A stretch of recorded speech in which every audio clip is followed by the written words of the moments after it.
আসসালামু আলাইকুম। সবাই কেমন আছেন? আলহামদুলিল্লাহ আমরা ভালো আছি। আমার অবস্থা দেখতেই পাচ্ছেন খুবই খারাপ। যেহেতু আজকে রোজা ছিলাম ৪ রাত আজকে। সবাইকে ঈদ মোবারক। তো একটু নিচে নামতেছি। বাদবাকি কথা পরে নাই হবে। চলেন যাই দেখি কোথায় যাওয়া যায়। খুঁটিনাটি আপনাদের সঙ্গে শেয়ার করব। আসলে মূলত কিছু কেনাকাটা করব না, মাথার মধ্যে ভূত ধরেছে, শয়তানি ভূত যাকে বলে। তো ভাবলাম যেহেতু চাঁদ রাত একটু বাইরে ঘোরাঘুরি করে, তো বাইরে এসে দেখি মুক্ত বাতাস। আর আজকে আমি মাস্ক পরিনি, বাইরে এত গন্ধ, আর আমি মাস্ক ছাড়া বাইরে যেতে পারি না। তারপরেও চলে গেছি, পাটা তো হুম মেরে রয়েছে, হুম মানে মুখ ফুলিয়ে আছে। তার এখন কাজের সময়, সে এখন আমাকে নিবে না, আমি জোর করে গিয়েছি সেই জন্য। আর দেখেন বাইরে কি ভিড়, ভিড় আর ভিড়। আমি টিভিতে দেখছিলাম বা খবরে দেখাইছে, ফেসবুক সব কিছুতে দেখাইছে যে সবাই গ্রামে যাচ্ছে, সবাই গ্রামে যাচ্ছে। কিন্তু মরণ দশা কপাল দশা কোনো তো কিছুই বুঝতে পারছে না, রাস্তায় এত ভিড় কেন। আর আজকে বাহিরে বাহিরে আপনার হচ্ছে কফি শপ বলেন, যত মানে রেস্টুরেন্ট বলেন, যত যা আছে সবগুলো এত সুন্দর করে সেজে উঠেছে, দেখতে ভালোই লাগছে, লাল নীল বাতি। তো আমি আশপাশ দিয়ে একটু ঘোরাঘুরি করছি আর দেখছি এটা হচ্ছে ঈদগা মাঠের সাইডটা। তো লাভ রোডে চলে এসেছি, লাভ রোড। তো খুব টায়ার্ড ছিলাম, তো তাই একটু বেঁধে গিয়েছিল ভয় যাওয়া করার সময়। তো যাই হোক, এইটা কিন্তু পুরাটাই ফাঁকা, মানে এটা হচ্ছে লাভ রোড না, ফাঁকা রোড। আর চাঁদ রাতে যে এখানে এত ফাঁকা থাকবে সেটা আমি ভাবতেও পাইনি, বা আমার কল্পনা তো আসেনি। আর এই যে কাকু গরুটা নিয়ে যাচ্ছে, এই গরুটার দাম নাকি 1,51,000 টাকা। আমি এটা শুনে পুরো টাসকে খেয়ে গেলাম। তা আমার ডাইনে বলেন বামে বলেন পুরাটাই ফাঁকা, ফাঁকা আর ফাঁকা, ফাঁকা ছাড়া কোনো কথা নেই। তা আমি চিন্তা করতে পারিনি যে লাভ রোডটা তো ফাঁকা হয়ে যাবে। তো যেহেতু চলে আসছি, তো পাঠাবাকে বলছে কিছু কেনাকাটা করবা। আমি বললাম যে হ্যাঁ কেনাকাটা করবো, তো কি, মুক্ত হাওয়া কিনবো বিনা পয়সায়। বাইরে প্রচণ্ড বাতাস, বাসায়ও ছিল আলহামদুলিল্লাহ। তারপর বাইরে একটু বেশি ভালো লাগছে, এখানে একদম মুক্ত, না আছে গাড়ির শব্দ, না আছে কোনো সিগারেটের ধোঁয়া।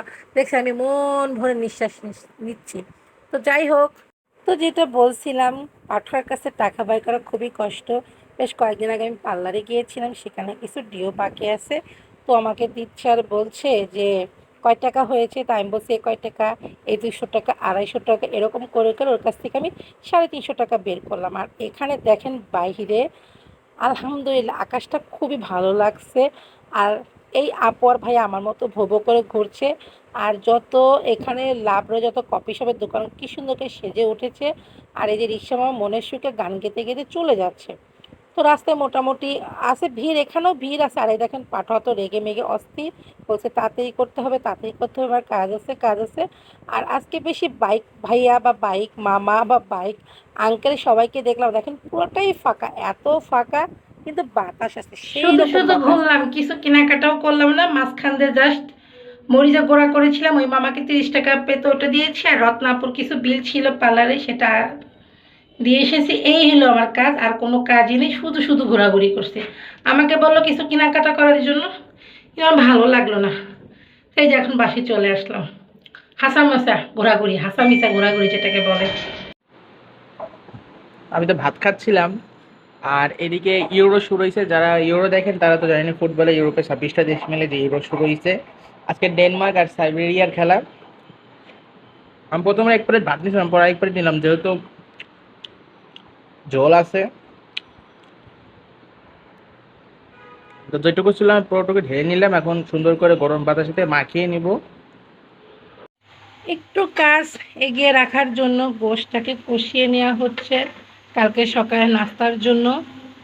তো গোশের যা যা লাগবে সব কিছু আম্মু মাখিয়ে, মানে হাতে সুন্দর করে মাখিয়ে বসিয়ে দিয়েছে। রাত রাত তো এই জন্য কালারটা বোঝা যাচ্ছে না।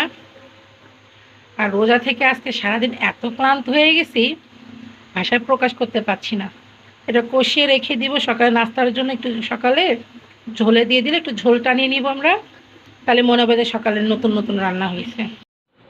কথা আছে কথা সেইটা না, কথা আছে সেইটাই না, কি জন্য সেটা ডায়লগটা। বড় কথা না, বড় কথা হচ্ছে, হ্যাঁ, বড় কথা হচ্ছে তুমি দাঁড়া কি 1 মিনিট, করতেছো। স্টার্ট। কি হয়েছে, কথাটা কি হয়েছে? কথা সেটা না, সেটা বড় কথা না, বড় হ্যাঁ, কথা হচ্ছে একটা ইউরো হচ্ছে। তাই সব কিছু খুলেছিলাম, দেখুন ভাত খাচ্ছে সব আগলা রাখছে। তো এইগুলো এখনো লাগাইনি, যাই হোক লাগাবো। তো আজকে পরে রাখবেন না।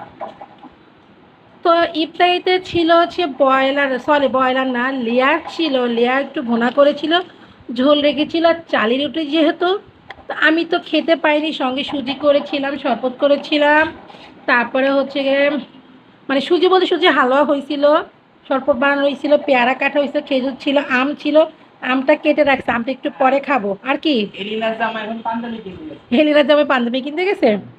তো আমি তখন আসলে অল্প মুখি দিয়ে চলে গেছিলাম, ভালো লাগছিল না। তো এখন খেতে বসতে আসলে এখনও ভালো লাগছে না। আর আজকে রোজা দেওয়ার পরে মাথা ধরে গেছে। তো যাই হোক, খাবার নিয়ে বসছি, বিসমিল্লাহ করে শুরু করি। বিসমিল্লাহ। রুটিটা শক্ত মতো হয়ে গেছে, তাকে খেয়ে নি। পাঠোয়া কি হয়েছে, এত জোরে হাসি কেন? পাঠোয়া আমাকে নামিয়ে দিয়ে ভাইয়া পাঠোয়ারা সব একখানে মিট করেছে। তো পাঠোয়া আম আনাইছে কোত্থেকে আমি জানি না।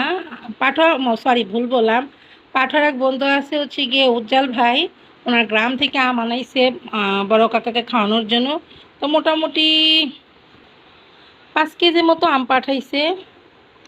এই যে এবার ন্যাংরা আম, তাই না? এখানে ন্যাংরাম 5 কেজি পাঠাইছে। আর আমি এই যে কতগুলো আম কাটছিলাম, সেই আম এখন খাবো। আর এই দেখেন আম। আমার কথা হচ্ছে আমের দিনে আম থাকতে হবে, আম না থাকলে আমার কেন যেন ভালো লাগে না, কেন যেন মনে হয় কি ঘরটা ফাঁকা ফাঁকা মনে হয়। তো খাই না খাই, আম আমার থাকতেই হবে বেশি বেশি করে। তো আমগুলো মানে পাকে নাই, গাছ থেকে পারে মানে আনছে, তো গাছের আম তো এখনও পাকে নাই। তো এটা এভাবেই রাখবো, এটারে কালকে পোস্টিং করবো। এখন যেহেতু আমি আম নিয়ে বসছি, মন ভরে পেট ভরে আম খাবো। আর আমের দিনে আম না খাইলে আমার চলবেই না, চলবেই না।